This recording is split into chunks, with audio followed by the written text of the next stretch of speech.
아멘. 네, 오늘도 현장에서 그리고 동영상으로 가정에서 하나님께 예배드리는 여러분 모두를 하나님께서 또 평안을 주시고 위로를 주시고 또 은혜로 충만하게 내려주시기를 원합니다. 야구에 트레이드라는 그런 어떤 제도가 있어요. 금년 안에 활동을 했는데 팀에 기여를 하지 못하고 그럴 경우에 그런 사람들을 방출한다. 그렇게 해서 팀에 다른 팀으로 내보내고 또 다른 팀에 있는 우리 팀에게 좀 보탬이 될 만한 그런 이 사람들을 우리 팀으로 데려오는 거, 이런 것들을 트레이드라고 그렇게 얘기를 하더라고요. 그러니까 트레이드 돼서 방출된 사람은 굉장히 괴롭겠죠.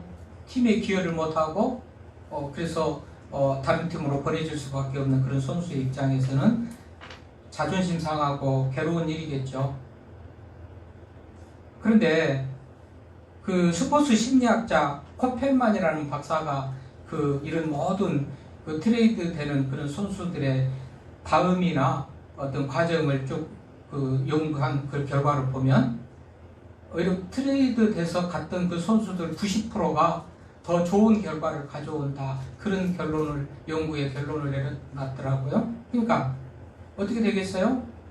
이 팀이 기존의 팀에 있으면서는 조금 더 안일하고 나태하고 게으르고 그랬죠? 누가 뭐 이 정도 하면, 보통 수준하면 누가 내를 뭐라고 그러겠어 하면서 뭐 자만심도 있었든지 나태함도 있고 게으름도 있고 그렇게 하다가 이제 방출되고 나서 다른 팀으로 맞아면 트레이드 되고 나서는 이제는 좀 더 반성하고 후회하고 우리 성경적인 그런 회개는 아니지만 회개하고 그러면서 마음을 다잡고 이래서는 안 되겠구나 이렇게 하면서 더 열심히 하니까 옮겨간 그 새 팀에서는 아주 기여를 하는 그런 좋은 선수로 변한다는 겁니다. 90%가 그렇다는 거예요. 아까 코펠만 박사의 연구 결과에 의하면. 그러니까 우리가 정말 뭔가 이 하나의 과정을 통해서 이렇게 조금 자존심 상하는 그런 일이 있더라도 내 발전과 어떤 그런 새로운 계기를 마련하는 그런 기회가 된다는 사실 앞에 아까도 얘기했지만 성경적인 회개는 아니지만 후에 반성 회개가 똑같이 회개와 더불어 같은 유익함을 가져다주는 그런 결과를 가져온다는 것으로 우리가 생각해 볼 수가 있지 않습니까?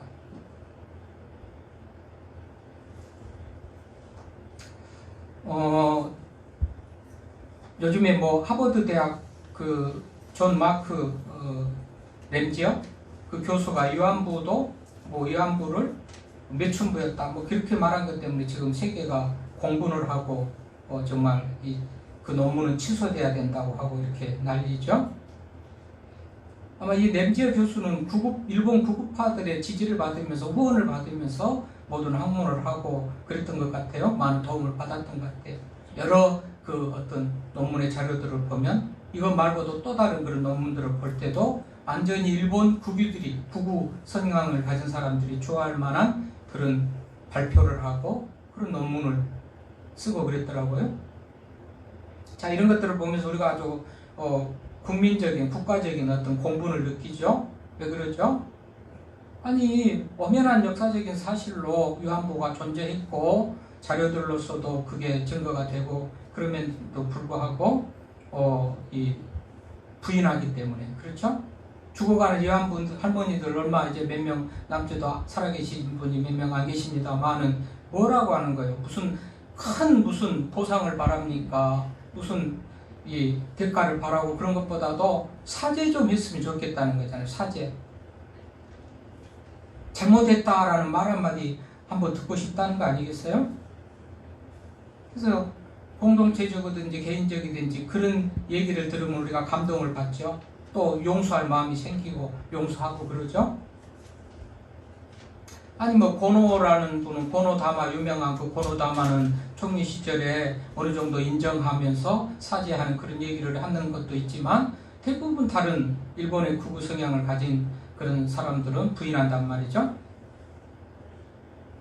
무라야마 이페시라는 분이 있어요. 무라야마 이페시. 이분은 이 경기도 광주에 있는 나눔의 집 유한부 할머니들을 위한 거처죠. 그래서 봉사활동을 하러 왔다가 이 모든 실상을 다 본 다음에 이건 아니다.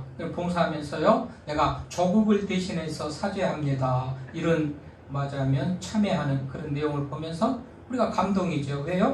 잘못을 인정하고 회개하니까.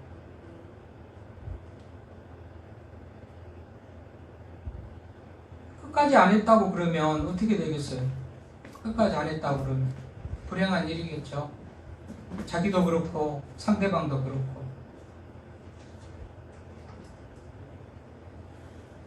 요즘 그 119 구제대 활동들 이런 것들이 TV를 통해서 가끔 보게 되는데요. 어느 날은 이 119 구조대원들이 할머니 할아버지가 사시는 농촌 시골 마을에 농가에 가서 벌집을 뜯어주는 그런 구조 활동을 하는 것을 봤습니다. 할머니 할아버지들이 너무 생활이 불편한 거예요. 오고 가다가 벌 쏘이고 무서워서 다닐 수도 없는 거고. 그래서 이제 구조대원들을 요청해가지고 그 벌집을 뜯어주는데 사람들이 말합니다. 왜 이렇게 클 때까지 가만히 놔뒀습니까? 진즉 조금 말하자면 적을 때 그렇게 빨리 없애지. 그랬더니 이 순진한 할머니 할아버지들 말이 한두 마리가 와서 조그맣게 집을 짓고 살 때 우리 집이 살기가 좋은가 보다. 그래서 살도록 그렇게 내버려 뒀다는 것이죠. 그런데 순식간에 그렇게 커져가지고 많은 벌들이 모여들고 집이 커지고 그래서 이제 다닐 수도 없는 그런 상황을 만나면서 생명의 위협을 느끼고 뭐 벌에 쏘이면서 불편하고 그래서 이제 구조 요청을 해서 그것을 철거했다는 거 아니겠어요? 그러니까 죄도 이와 같습니다. 회개하지 않는 죄, 남아있는 우리의 죄도 죄라는 것은 아주 기하급수적으로 성장하는 속성이 있습니다. 제 이 번식력이 대단해요.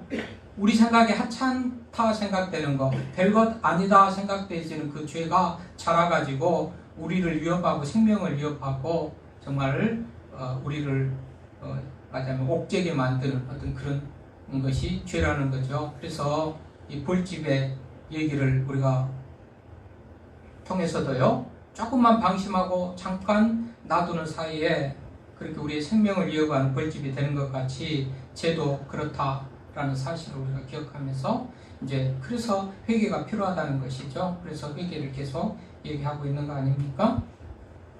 토레니에라는 정신과 의사가 있어요. 이 찾아오는 여자 환자는 한 30년 동안 정신과 의사를 또 찾아다니고 병원에서 치료를 받지만 병명도 알지 못하고 치료되지도 않는 그런 정신병을 앓으면서 30년을 지내다가 이 토레니에라는 이 정신과 의사를 만나서 찾아와요.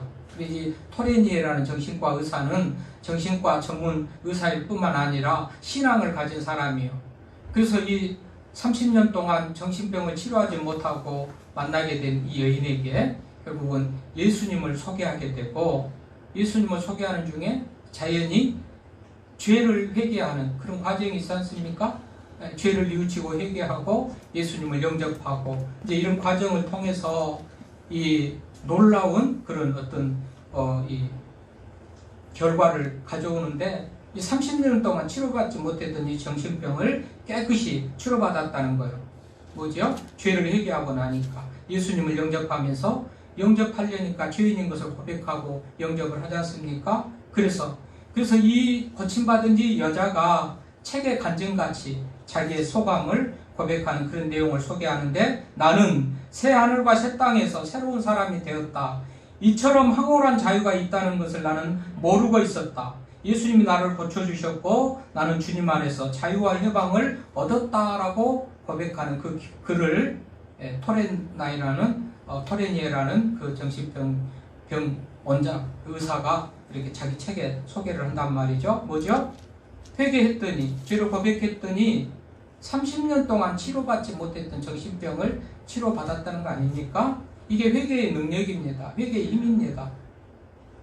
그래서 회개하지 않은 거예요.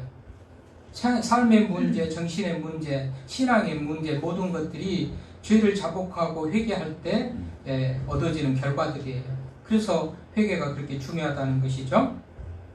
자, 오늘 본문으로 가보십시다. 그 본문의 19절 보니까 그러므로 너희가 회개하고 그러죠? 그러므로가 뭐예요?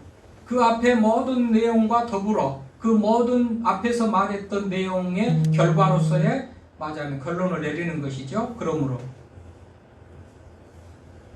그 앞에 맞아면 했던 말이 뭐예요? 그러면 베드로가 했던 말은 오늘 아까 2장에서도 읽었지만 베드로는 2장에서도 예수에 대해서 소개를 하죠. 예수에 대해서 예수가 하나님의 아들이신데 너희가 못 박혀서 죽게 했다 이런 얘기를 하지 않습니까? 그랬더니 그 말을 듣는 사람들이 마음에 찔려가지고 우리가 어찌할꼬 했더니 베드로가 뭐라고 그럽니까? 회개하여 예수 그리스도 이름으로 세례를 받고 제사함을 받으라. 아까 우리가 읽었던 2장의 말씀이죠. 베드로의 첫 번째 설교입니다. 첫 번째 주제가 뭡니까? 회개하라는 거예요. 회개하고 예수 그리스도를 믿으라는 거예요. 오늘 두 번째 설교입니다. 베드로의 두 번째 설교. 그 결론도 너희가 회개하고 돌이켜 죄 없이 함을 받으라 라는 거지 않습니까? 그러니까 오늘 주보의 제목대로 베드로의 설교의 핵심 주제는 회개였습니다. 회개. 하고 많은 말 중에서도 회개를 말했다는 것은 그만큼 회개가 중요하다는 것 얘기 아닙니까? 복음을 전하는데 말하자면 복음에 가장 기초적으로 먼저 필요한 것이 회개라는 것을 우리가 알 수가 있습니다.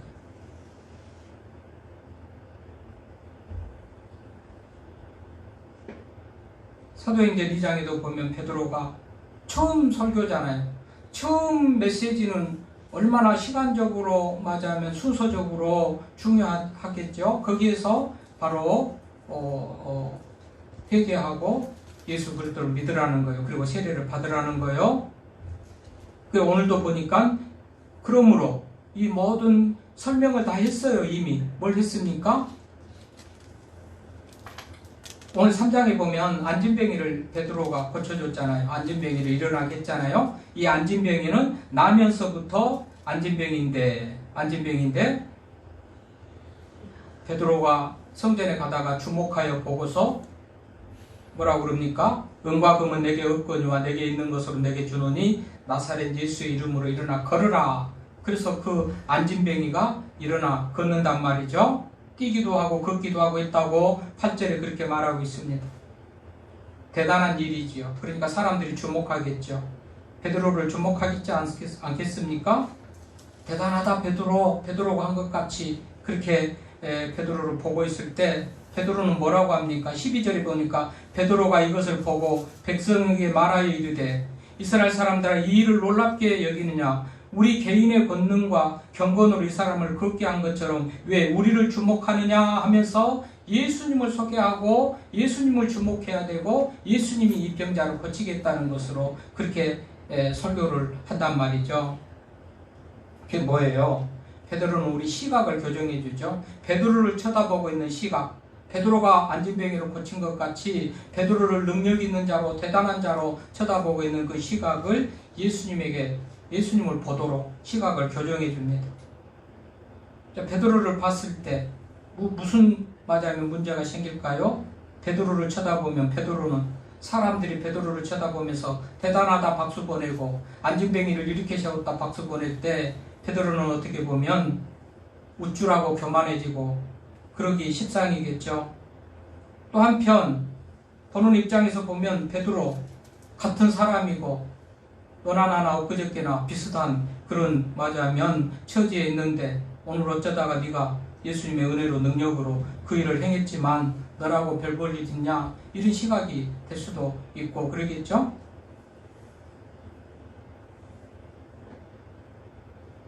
결국은 맞아면 사람을 보면 맞아면 실망하는 부분이 많어요. 자기 자신도 자기만을 보고 사람을 보고 자기 맞아면 자신을 보면요. 내가 이만큼 나도 이 정도면 괜찮아. 나도 이 정도는 할 만큼 하잖아. 이렇게 되는 거죠. 그러나 하나님을 보고 예수님을 보게 되면 늘 부족하고 또 부끄러운 그런 모습으로 고개를 숙일 수밖에 없지만, 자기를 보면, 사람을 보면 그래도 누구하고 비교해서 나만큼 하는 사람이 없어, 이렇게 되면 거기에 무슨 회개가 있겠습니까? 아마도 베드로가 자신을 쳐다보는 사람들의 마음속에도, 베드로 너도 사람이고 너도 약점이 있고 너도 부족하고 부끄러운 부분이 많잖아, 이런 것들을 차단시키려는 의도와 목적이 있고, 또 자기 자신보다도 예수님에게 시선을 돌리려는 그런 의도도 있겠지만, 말씀에 맞으면 회개를 중심으로 말씀을 맞춰보자면, 베드로를 쳐다볼 때, 사람들이 베드로를 쳐다볼 때 이후에 회개를 말한 때에 좀 더 강력하게 와닿지 않겠죠. 왜요? 베드로도 사람이고 허물과 실수가 많잖아요. 예수님이 팔려갈 때도 3번씩이나 부인하면서 모른다고 그랬고 도망가고 온전한 믿음이 없는 모습을 보면서 너도 역시 부끄럽고 약한 베드로인데 네가 회개하는 것이 얼마나 나한테 와닿냐? 너나 잘해라 라는 그런 상태가 될 거 아니겠습니까? 그러니까 나를 쳐다보지 말고 예수님을 쳐다보라는 거예요. 예수님에게 시각을 고정시켜 주는 거예요. 그럼 뭡니까? 우리도 사람을 보고 나를 볼 때는 나도 꽤 괜찮아, 이만큼은 하잖아, 누구보다도 남보다도 더 열심히 하고, 이러면 무슨 회개가 있겠어요? 근데 하나님을 바라볼 때는 그저 하나님 앞에는 아무리 잘한다고 해도 100% 200% 잘한다고 해도 부족한 것만 느껴질 거 아닙니까? 그러면 거기에 회개가 있겠죠. 이겁니다. 지금 회개하라는 말을 효과적으로 또 강력하게 좀 더 닿게 하기 위해서 나를 쳐다보지 말고 예수님 쳐다봐라. 여러분, 우리가 바울을 한번 볼까요? 바울, 회심하기 전에는 매우 핍박자였죠. 그야말로 죄인 중에 괴수 같은 그런 모습을 보인 사람이 바울이었죠. 회심하기 전에 믿는 사람을 잡아다가 죽이는데 앞장섰던 바울 아닙니까? 그런데 회개하고 나서는 완전히 달라졌죠. 주님을 위해서 생명까지 내놓는 그런 모습이 바울의 모습이지 않습니까? 그런데 바울은 디모데전서 1장 15절에서 나는 죄인 중에 괴수다 그럽니다. 또 로마서 7장 15절에 보면요, 내 속에 거하는 죄가 내가 원하는 바 선을 행하려고 하는 그 마음을 자꾸 지배해가지고 도리어 원하지 않은 악을 행하게 한다, 그렇게 말합니다. 로마서 7장 24절에서도 보면 내가 마음으로는 하나님의 법을, 육신으로는 죄의 법을 따른다, 그렇게 말합니다. 자, 로마서에서 말하고 디모데전서 1장에서 말하는 것은, 디모데전서는 62년경에 쓴 것으로 그렇게 학자들이 연구 결론을 내려요. 62년경에 썼다. 로마서는 언제 썼냐? 58년경에 썼다, 그렇게 말합니다. 그러면 58년경, 62년경 이때는 거의 바울의 맞으면 후반기입니다. 그러니까 이미 전반기 사역을 열심히 하고 난 이후에 하는 얘기요. 그러니까 사역 전에 바로 개종하고 회심하고 예수님을 만난 그때 하는 게 아니고, 이미도 46년부터 1차, 2차, 3차 전도 여행을 바울이 하잖아요. 바울의 전도 여행이 뭡니까? 복음 전하고 교회 세우는 일이지 않습니까? 1차가 46년부터 48년 동안 그 기간 동안에 1차 하고 또 갔다가 또 다시 예루살렘에 왔다가, 2차는 49년에서 52년, 3차가 53년에서 57년, 그러니까 이미 한 10년 가까운 시간 동안에 복음을 전하고 교회를 세우고 주님의 일을 위해 헌신한단 말입니다. 그 와중에 어떤 일이 일어났습니까? 수많은 고난과 생명의 유혹과 감옥에 갇히고 매맞는 일을 그렇게 하면서도 주님을 위해 헌신하고 그렇게 하고 교회를 세우고 10여 년의 시간이 흘렀단 말이죠. 그리고 58년 지금 로마서를 기록할 때, 62년 디모데전서를 기록할 때 나는 죄인 중에 괴수다, 나는 마음으로는 의를 행하기를 원하지만 죄에 이끌려서 악을 행한다라고 고백을 하는 것을 보면, 아니 바울이 그런 사람하고는 전혀 관계없습니다. 오히려 자기 자신을 보자면, 바울을 보자면 나만큼 하는 사람이 어디 있어, 나만큼 복음 전하다가 교회 개척하다가 핍박받은 사람이 어디 있어, 많은 교회를 세웠다, 많은 핍박을 받았다, 자랑할 것이 많은 바울입니다. 자기 자신을 보면 그래요. 그런데 하나님을 보기 때문에, 결국은 하나님을 보기 때문에 자기의 자랑거리보다는 죄인 중에 괴수다. 바울이 가장 전성기 왕성한 선교사역을 감당한 후에 58년경에 주 58년경에 마자에 쓴 로마서에서 또 그 이후에 62년에 쓴 디모데전서 이렇게 말한단 말이죠. 그 전에 그렇게 철저하게 주님을 위한 삶을 살고도. 그리고 뭐예요? 회개라는 것은 자신을 돌아보면 별로 나도 괜찮잖아. 사랑할 것이 있잖아. 나가 이 정도인데 뭘 회개할 거 있어. 이렇게 되는 거예요. 자신을 보면. 하나님을 보면 죄인 중에 괴수라고 가슴을 칠 수밖에 없는 것이 회개라는 것을 우리가 알 수 있지 않습니까? 그런 거예요, 지금. 그래서 베드로는 나를 쳐다보지 마라. 예수님 쳐다봐라. 예수님이 고치셨다. 예수님이 능력을 행하셨다. 지금 그렇게 말하는 거란 말이죠. 그래서 이렇게 회개하면 어떤다고 그래요? 19절에 다시 보면 그러므로 너희가 회개하고 돌이켜 너희 죄 없이 함을 받으라. 이같이 하면 새롭게 되는 날이 주 앞에서부터 이를 것이요. 새롭게 된다는 거예요. 아까 야구 선수, 트레이드된 야구 선수가 각성하고 더 열심히 해가지고 90% 이상 더 좋은 선수로 성장한 것 같이 완전히 회개하고 후회하고 반성하고 새로운 길을 갈 때 맞으면 회개한 그런 삶의 결과로 살 때 새롭게 되는 날이 주 앞으로부터 이를 것이다. 완전히 신천지가 열린다는 거 아닙니까? 새롭게 된다는 거예요. 놀라운 회복의 역사가 일어난다는 거예요. 그래서 회개해야 된다는 거예요. 그래서 회개하고 돌이켜 너희 죄사함이 죄 없이 함을 받으라. 이렇게 말하는 것이죠. 이게 되지 않으면 언제나 좌절감, 죄책감, 패배감 이런 것이 사로잡혀가지고 인생 진보의 길로 승리의 길로 나가는데 발목 잡히는 것이죠. 이 문제가 해결되면 그래요. 그러니까 이 문제가 해결되지 않으면 아무런 발전이 없어요. 기대도 없고 소망이 없어요.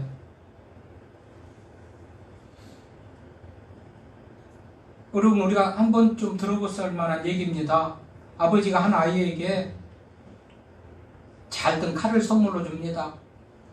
그러니까 그 아이는 그 칼을 들고 아이는 나중에 맞으면 분별력이 있는 그런 청년이 되겠죠. 칼을 들고 필요한 데 쓰고 막 실험도 해보고 뭐도 자를 수 있는지 실험도 해보고 막 서부 할북에서 받는 것 같은 칼춤도 추고 어느 날 실수로 아버지가 아끼고 집에서 기르는 거위를 먹을 쳐서 죽였다는 거 아니겠어요? 일부러 그런 것이 아니고 실수로 죽인 것이죠. 아버지한테 혼날까 봐서 그 거위를 몰래 마당에 묻었습니다.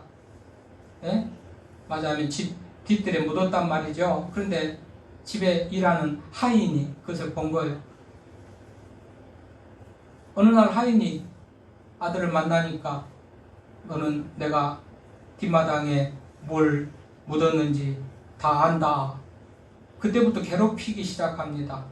심부름시키고 돈이 필요하다고 그러고 점점 강도가 세지고 높아지더니 이제는 그 아이가 맞으면 부모의 돈을 훔쳐가지고 그 하인에게 줄 수밖에 없을 정도로 요구의 강도가 심해지고 얼마나 고민이 많고 괴로웠겠습니까? 하도 하다 못 참고 아버지에게 가서 다 털어놓고 회개를 하고 사죄를 하고 용서를 구합니다. 아버지가 그때 말합니다. 나는 이미 알았다. 거위가 없어지고 죽는 날부터 네 얼굴 표정이 박지를 못하고 네 얼굴 표정이 그렇게 근심으로 수심으로 가득한 것을 보면서 짐작을 했다. 왜 이제 왔냐? 아버지가 용서해주고 축복해주고 그리고 나가는 길에 하인을 만났는데 가정부 그 여자가 잠깐 보자고 부르면서 뒷마당에 거위 숨기는 거 내가 봤는데 이제는 마음대로 해라. 마음대로. 당신 마음대로 하세요. 아무 일도 일어나지 않았겠죠? 그 하인은 이제 집에서 쫓겨나는 그런 신세가 됐겠죠? 뭐예요? 이게 회개하고 또 죄를 용서함받고 사함받은 이후에 어떤 그런 자유로운 그런 삶이라는 것이죠. 이게 맞아요. 새롭게 되는 것입니다. 새롭게 되는 날이 주 앞부터 이른 것이죠. 다시는 협박받을 필요도 없고 비밀 협정을 지켜나갈 이유도 필요도 없고 아버지한테 다 말해가지고 회개하고 사죄받고 용서를 받았으니 이제는 더 그런 주눅드는 그런 삶으로 살아갈 이유가 필요가 없는 것이죠. 그래서 새롭게 되기 위해서 돌이키고 회개하면 새롭게 된다. 그런 은혜를 받기 위해서 회개하라 돌이켜라 그렇게 말하구나. 우리가 19절 말씀을 통해서 알 수가 있고 끝절 26절에 보니까 뭐라고 그래요? 하나님이 그 종을 세워 복 주시려고 너희에게 먼저 보내사 너희로 하여금 돌이켜 각각 그 악함을 버리게 하셨느니라. 돌이켜 각각 그 악함을 버리게 하셨다. 회개하게 하셨다는 거예요. 그럼 왜 하려고? 왜 회개하라는 거예요? 복 주시려고.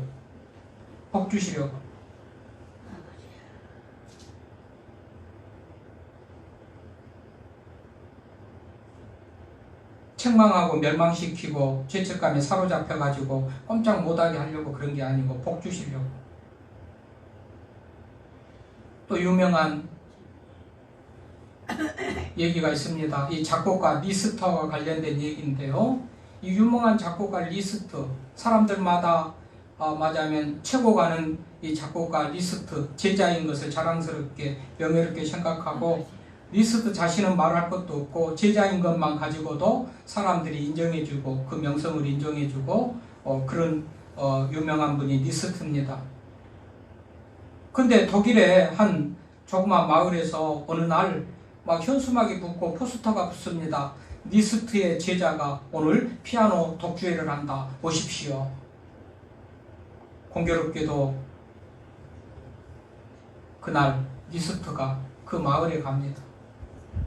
보니까는 그런 현수막이 붙었겠죠? 나는 알지도 못하는데 누군가 했겠죠. 그런데 리스트가 우리 동네에 왔다 하는 소문이 퍼져서 피아노 독주회를 준비하던 이 여인에게까지 그 소리가 들립니다. 가슴이 철렁 내려앉겠죠? 깜짝 놀라겠죠?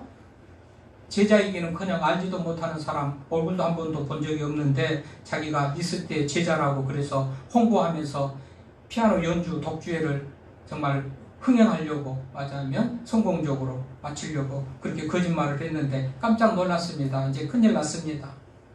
그래서 물어서 리스트가 묵고 있는 숙소에 찾아가서 무릎을 꿇고 빕니다. 저는 고아 출신입니다. 독학으로 피아노를 배웠습니다. 이제 독주회를 가지려고 하는데 선생님의 이름을 팔지 않으면 도대체 나를 알아주는 사람도 없고 그래서 선생님의 이름을 팔았는데 죄송합니다. 용서해 주십시오. 회개한 겁니다. 사죄를 구한 겁니다. 리스트가 말합니다. 큰 실수를 했군요. 그런데 사람은 누구나 다 실수하고 사는 거 아닙니까? 저 피아노 앞에 앉아보세요. 당신이 잘하는 곡 한 곡 쳐보세요. 그리고는 부르고서는 이 부분은 이렇게 연주하세요. 이 부분은 이렇게 연주하세요. 몇 군데 수정해주고 내가 당신의 연주를 듣고 지도해줬으니 당신은 내 제자가 맞소. 이제 오늘 피아노 독주회 할 때 제자인 것을 당당하게 자신있게 그렇게 말하고 마지막 곡은 제 스승 리스트가 직접 나와서 연주해 주겠습니다. 이렇게 하라는 거예요. 두렵고 떨리는 마음으로 연주를 마치고 이제 마지막 곡을 저희 스승이신 리스트 선생님께서 직접 해주시겠습니다. 여러분 얼마나 감동이었을까요? 감격이었을까요? 이게요, 회개하는 맞아면 사람의 결과가 이런 거예요. 하나님 앞에 사죄하고 회개하고 용서받은 사람은 이런 은혜를 누리는 거예요. 그래 회개가 필요한 거예요. 사죄가 필요한 거예요. 베드로는 얼마나 긴급했는지 필사적이었는지 첫 번째 설교, 두 번째 설교에 맞아면 가장 중심 주제가 회개였어요. 다른 할 말이 얼마나 많았겠습니까? 많은 그게 가장 중요한 핵심이었기 때문에 회개를 말했던 거 아니겠습니까?